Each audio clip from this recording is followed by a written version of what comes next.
اور جا کر عورتوں سے کہہ دو، عورتیں اگر اپنے شوہروں کی خدمت گزاری کر کے ان کو خوش رکھیں، اپنے شوہروں کو خوش رکھیں، ہمیشہ اپنے شوہروں کی خوشنودی طلب کرتی رہیں اور ان کی فرمانبرداری کرتی رہیں، تو مردوں کے اعمال کے برابر عورتوں کو بھی ثواب ملے گا۔ یہ سن کر وہ خاتون بہت زیادہ خوش ہوئی۔ اب یہی الفاظ، یہی حدیث شریف جو ہے مختلف الفاظ کے ساتھ آئی ہے، میں آپ کو سناتا ہوں۔ کیا آپ کو معلوم ہے کہ یہ عظیم اور دانشور خاتون کون تھی؟ وہ کوئی اور نہیں بلکہ جلیل القدر صحابی حضرت سیدنا معاذ بن جبل کی پھوپھی زاد بہن ہے اور انصاری صحابیہ ہیں۔ حضرت سیدتنا ام سلمہ اسماء بنت یزید ان کا نام ہے، نام یاد رکھیں، اسماء بنت یزید۔ آپ کو خطیبۃ النساء یعنی عورتوں کی خطیبہ، نمائندہ کے لقب سے بھی آپ کو بلایا جاتا ہے، کیونکہ آپ اکثر عورتوں کے سوالات رسول اللہ کی بارگاہ میں عرض کیا کرتی تھی۔ حضرت سیدنا اسماء بنت یزید نے بیت رضوان میں شریک ہو کر اپنے پیارے آقا صلی اللہ علیہ وسلم کے ہاتھ پر بیعت کیا۔ آپ اگر بیت رضوان میں جو لوگ شریک ہوئے تھے وہ جنتی ہیں۔ بیت رضوان ایک رسول پاک نے ایک وعدہ لیا تھا ایک موقع پہ صحابہ کرام سے، اور سب نے بیعت لی تھی، تو اس میں تھے یہ بھی شامل ہیں اسماء بنت یزید۔ یہ ذرا سنیے گا، بڑے عجیب زبردست بات ہے۔ تو جنت کی خوشخبری پانے والوں میں آپ کا نام بھی شامل ہے۔ آپ کو حضور پاک صلی اللہ علیہ وسلم سے کئی احادیث روایت کرنے کا اعزاز حاصل ہے، اسی طرح آپ کو پیارے آقا کی خدمت کرنے کی سعادت بھی نصیب ہوتی رہی ہے۔ آپ کو یہ سعادت بھی نصیب ہوئی کہ حضرت سیدنا عائشہ صدیقہ کو دلہن بنانے جن خوش نصیب صحابیات نے حصہ لیا تھا ان میں آپ بھی شامل ہیں۔ یہ پاس بیٹھی ہوئی تھی، ان کی باتیں میں آپ کو بتاتا ہوں کہ کیا ہوا تھا اس رات میں۔ اللہ تبرک مصطفیٰ، یعنی آپ فرماتی ہیں ایک بار حضور اکرم صلی اللہ علیہ وسلم نے میرے گھر میں مغرب کی نماز ادا کی۔ آپ صلی اللہ علیہ وسلم کے ساتھ صحابہ 40 صحابہ کرام بھی تھے۔ میں نے آپ کی خدمت میں تھوڑا سا سالن اور چند روٹیاں پیش کی، سب نے وہ تناول فرمائی، لیکن پھر بھی وہ کھانا ختم نہ ہوا۔ پھر رحمت عالم نے میرے مشکیزے سے پانی نوش فرمایا۔ ہم اس مشکیزے سے بیماروں کو پانی پلاتے تھے تو انہیں شفا حاصل ہوتی تھی، اور ہم خود بھی کبھی کبھی اس مشکیزے سے برکت کے لیے پانی پیتے تھے۔ یہ تبرک کا عقیدہ بڑا خوبصورت عقیدہ ہے۔ اہل سنت والجماعت میں تبرک ایک بڑا ہی ادب والا معاملہ ہے کہ کسی نیک آدمی کا آپ کو خاک قدم مل جائے، آپ کو ان کا پہنا ہوا لباس مل جائے، آپ کو ان کا استعمال کیا ہوا جھوٹا پانی مل جائے، یہ سب میں برکت ہے، اس کو تبرک بولتے ہیں۔ تو یہ دیکھیں مشکیزہ ہے، مشکیزہ اس میں سے رسول پاک نے پانی پیا تو آپ نے اسی پانی سے بیماروں کو پانی پلانا شروع کر دیا، اور لوگ آیا کرتے تھے، بیمار آیا کرتے تھے اور شفا پاتے تھے وہاں سے۔ ایسی اور بہت ساری خواتین ہیں جو ایسا کرتی تھی۔ اللہ اکبر۔ تو یہ تھی خاتون اسماء بنت یزید۔ اسماء بنت یزید کے بارے میں ویکیپیڈیا لکھتا ہے کہ یہ معاذ بن جبل کی پھوپھی زاد بہن ہے، پھوپھی کی بیٹی ہے، اور ان کی کنیت ام سلمہ ہے۔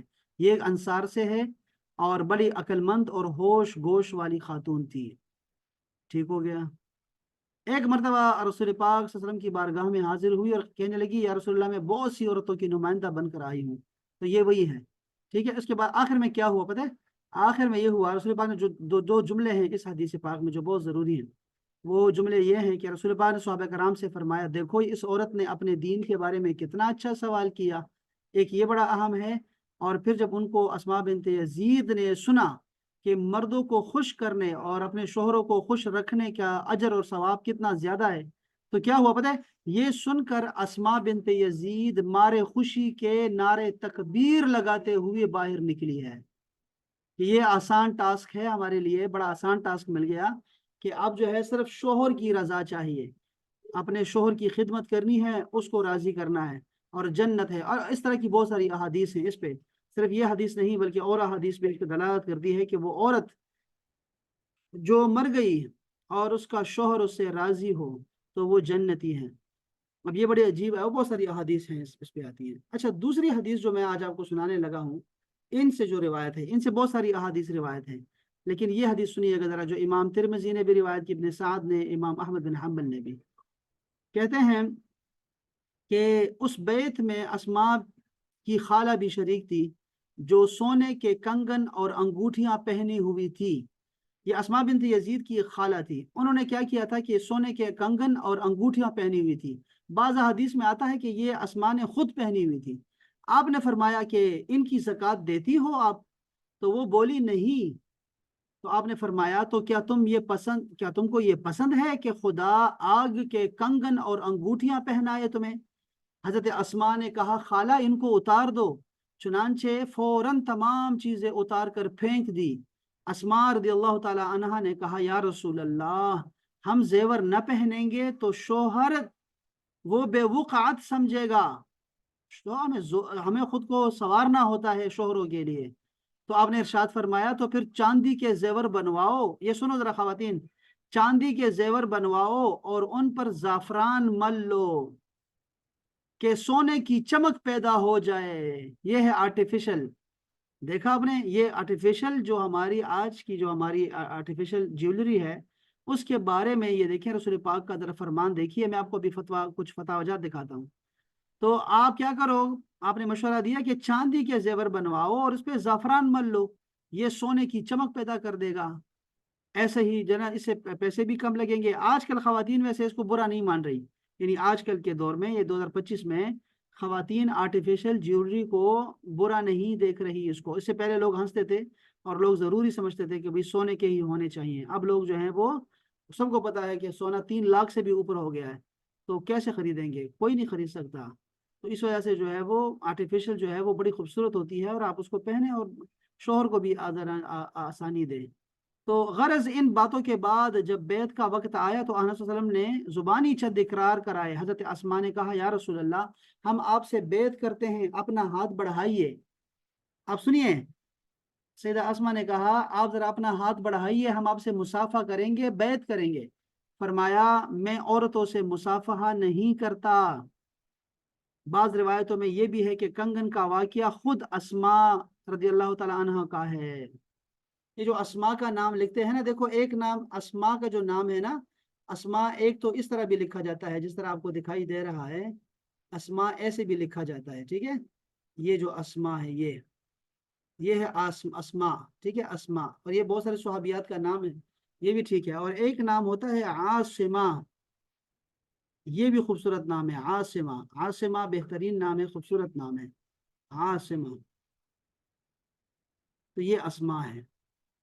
اسی طرح سیدہ عائشہ کی رخصتی ہوئی اور وہ میکے سے کاشانہ نبوت میں آئیں، تو جن عورتوں نے ان کو سوارا تھا، میک اپ کروایا تھا، سارا کچھ سوارا تھا، ان میں حضرت اسماء بھی داخل تھی۔ حضرت عائشہ کو جلوے میں بٹھا کے حضرت صدم کو اطلاع کی، آپ ان کے پاس آ کر بیٹھ گئے۔ اب دیکھیں یہ بٹھانا، ساتھ جو بٹھاتے ہیں، دیکھیں نکاح کے بعد رسول پاک صلی اللہ علیہ وسلم تشریف لائے اور آپ کے ساتھ ہی بیٹھ گئے۔ کسی نے دودھ پیش کیا تو تھوڑا سا پی کر حضرت عائشہ کو دے دیا، ان کو شرم معلوم ہوئی۔ اب دیکھیں ایسے ہی ہو رہا ہے، آج کل بھی یہی ہو رہا ہے۔ تو اگر نکاح کے بعد ہے تو اس میں کوئی حرج نہیں ہے، اگر کلچر بھی اجازت دے۔ یہ کلچر کا بھی بہت بڑا حصہ ہے اس میں، ذرا بات یہ دیکھیے، خواتین نہیں سمجھتی ان باتوں کو۔ جب نکاح ہو جاتا ہے تو دونوں مل سکتے ہیں، جو بھی جن کا نکاح ہوا ہے، میاں بیوی بن گئے ہیں، تو وہ مل سکتے ہیں، لیکن اس میں شرم اور حیا ہونی چاہیے۔ ایسے نہیں ہے کہ آپ ان کو جس طرح ٹی وی پہ ہوتا ہے اور وہ عورتیں کرتی ہیں اور یہ جو اداکارائیں کرتی ہیں، وہ طوائف ہیں، وہ اور طرح کی ان کا مزاج ہے، ان کی زندگی ہے۔ آپ اس طرح کا ماحول نہ کریٹ کیا کریں شادیوں میں۔ آپ وہ کر سکتے ہیں، مل سکتے ہیں، بٹھا سکتے ہیں ساتھ میں، لیکن کلچر آپ کی اجازت دیتا ہے کہ نہیں، وہ ضرور دیکھنا ہے آپ نے، ٹھیک ہے؟ اس لیے تو آپ بڑے بوڑھے جو ہے وہ منع کرتے ہیں اور ان چیزوں پہ برا سمجھتے ہیں ایسے کام کو۔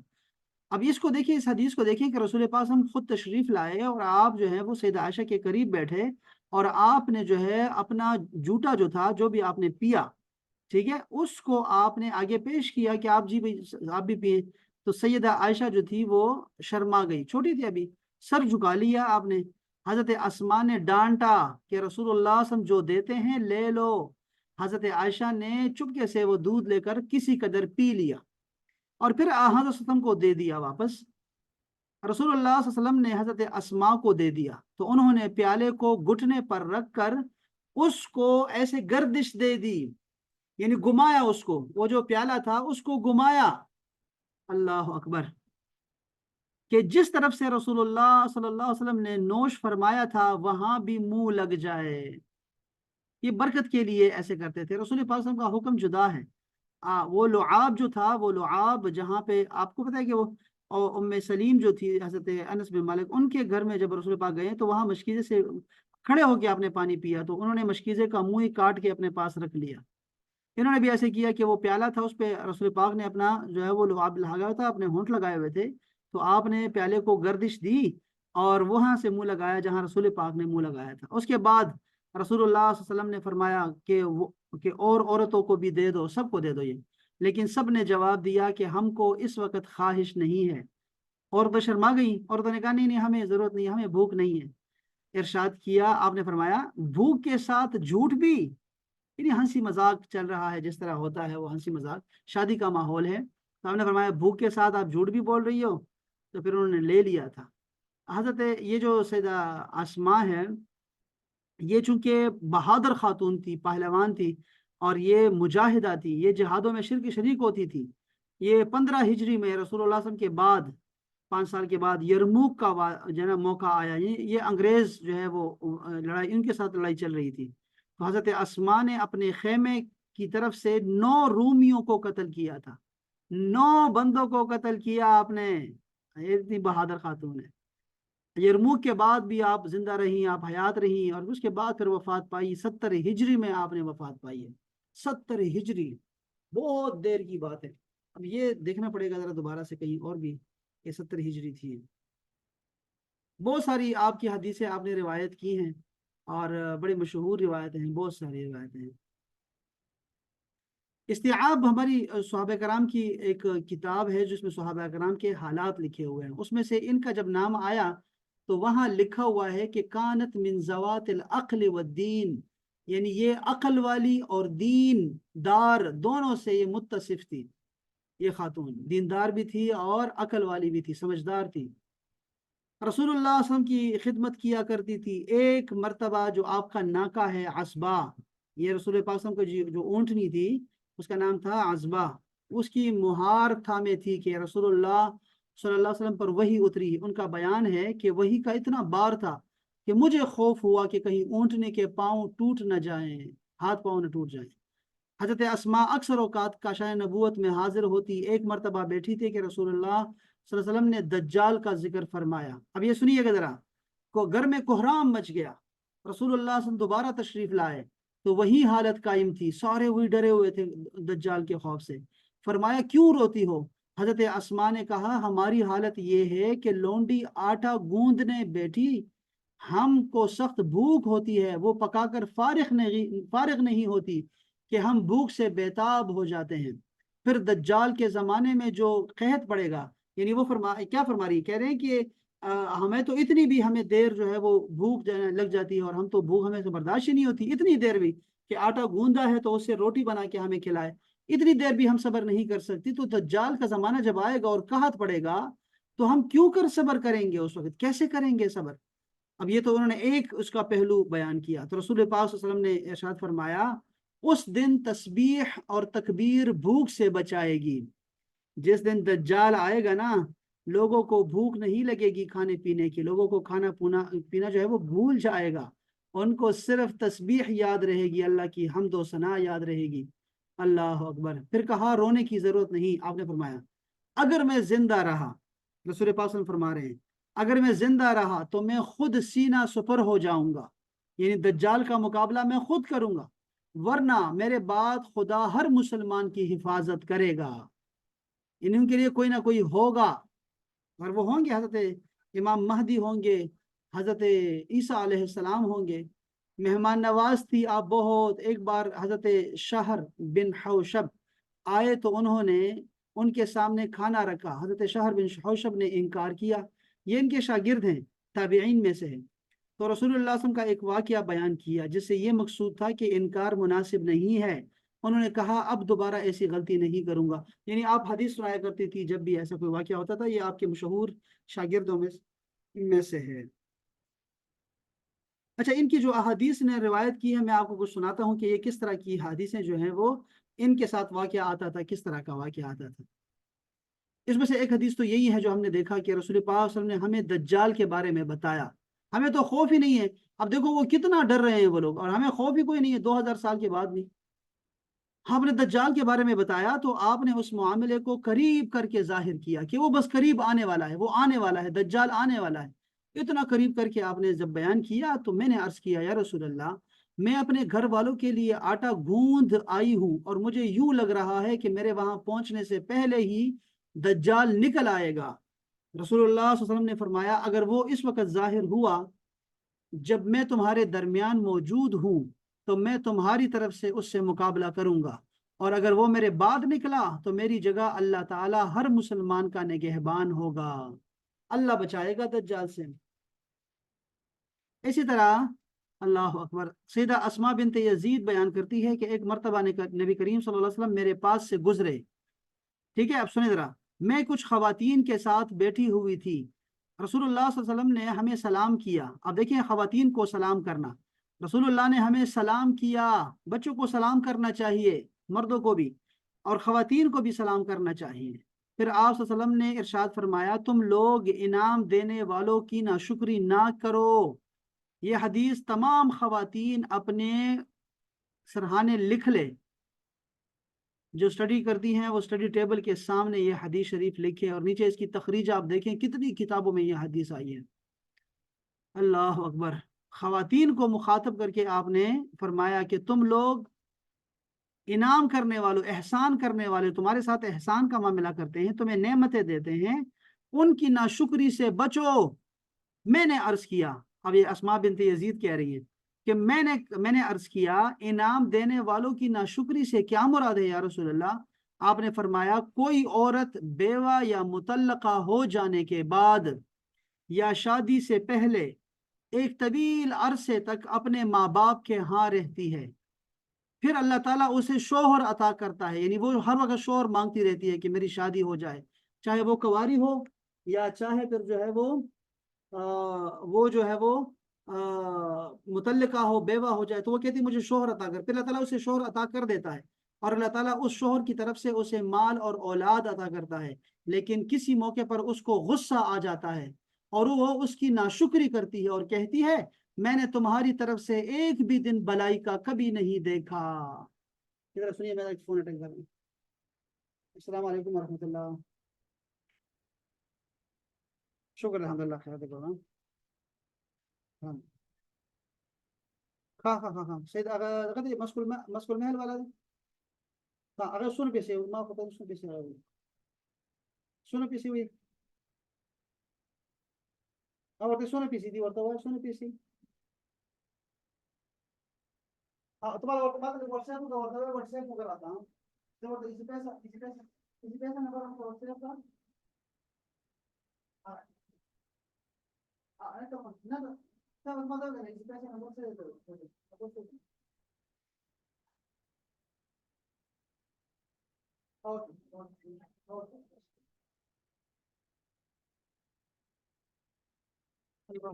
اچھا جی.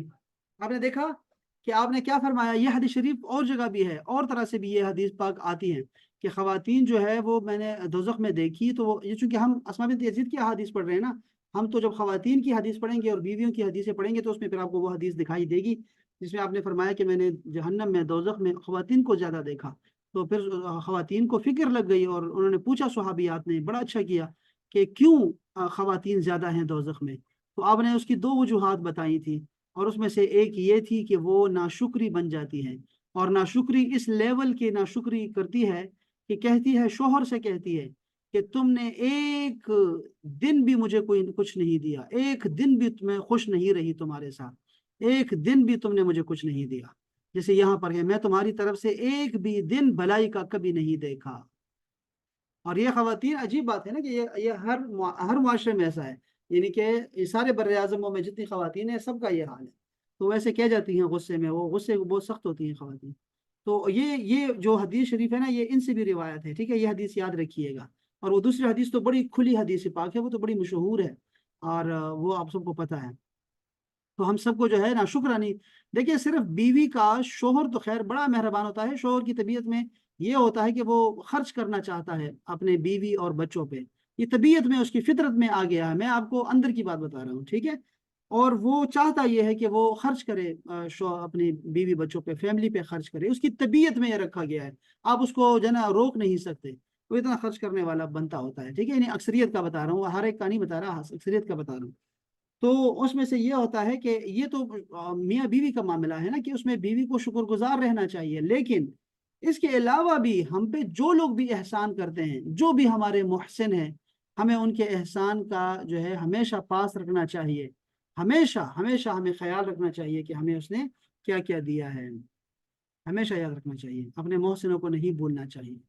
اچھا، اسی طرح یہ شہر بن حوشب جو ہے وہ بیان کرتے ہیں، یہ تابعی ہیں، کہ میں سیدہ اسماء بنت یزید کی خدمت میں حاضر ہوا، تو انہوں نے ایک تھال میں میری طرف جو ہے وہ بڑھایا، جس میں خشک اور تازہ کھجوریں تھی، انہوں نے فرمایا تم کھاؤ، میں نے گزارش کی مجھے اس کی خواہش نہیں، تو انہوں نے بواز بلند مجھ سے فرمایا غصے میں، تم کھاؤ، میں وہ عورت ہوں جس نے سیدہ عائشہ کو شادی کے موقع پر نبی کریم صلی اللہ علیہ وسلم کے لیے تیار کیا تھا، میں سیدہ عائشہ رضی اللہ تعالی عنہا کو ساتھ لے کر نبی کریم صلی اللہ علیہ وسلم کے پاس آئی، میں نے انہیں نبی کریم کے دائیں طرف بٹھا دیا، پھر نبی کریم صلی اللہ علیہ وسلم کی خدمت میں ایک برتن لایا گیا، تو جس میں دودھ موجود تھا، نبی کریم صلی اللہ علیہ وسلم نے اسے پیا، پھر آپ نے اسے سیدہ عائشہ کی طرف بڑھایا، تو انہوں نے اپنا سر جھکا لیا اور وہ شرما گئی، میں نے کہا آپ نبی کریم کے ہاتھ سے اسے حاصل کر لیں،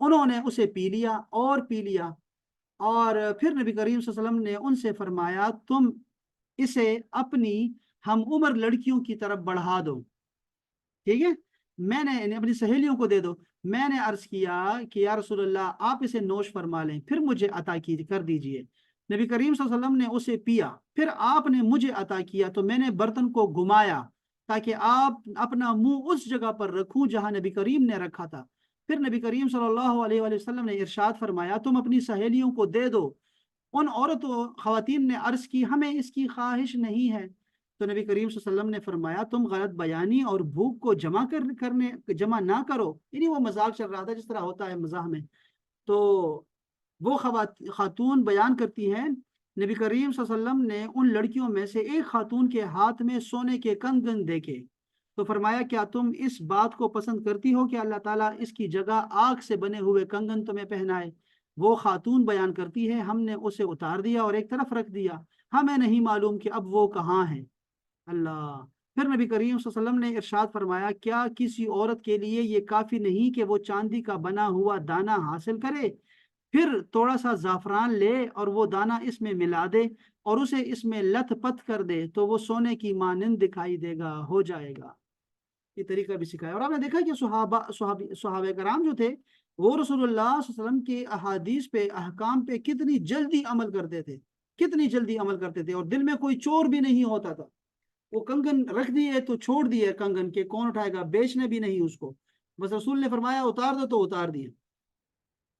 اسی طرح جو ہے حضرت شہر بن حوشب بیان کرتے ہیں کہ میں نے سیدہ آسماء بنت یزید کو یہ بیان کرتے ہوئے سنا کہ میں نے چند خواتین کے ہمراہ نبی کریم صلی اللہ علیہ وسلم کی بیعت کی، آپ نے ارشاد فرمایا میں تمہارے ساتھ مصافحہ نہیں کروں گا، میں نے تم سے جو وہ عہد لے لیا ہے جو اللہ تعالیٰ نے لینا تھا یا جس کا اللہ تعالیٰ نے مجھے حکم دے دیا تھا، تو خواتین سے آپ ہاتھ نہیں ملایا کرتے تھے، ٹھیک ہے، رسول پاک صلی اللہ علیہ وآلہ وسلم، لیکن بوڑھی خواتین کے ساتھ ہاتھ ملانا جو ہے وہ ثابت ہے، بوڑھی خواتین کے ساتھ آپ نے مصافحہ کیا ہے، ٹھیک ہے، بوڑھی خواتین کے ساتھ جو سن ایاس کو پہنچ جاتی ہے وہ ان کے ساتھ ہے، یہ بھی ایک مسئلہ ہے، ہم کبھی اس کو بھی دیکھیں گے دوبارہ سے تاکید کے لیے۔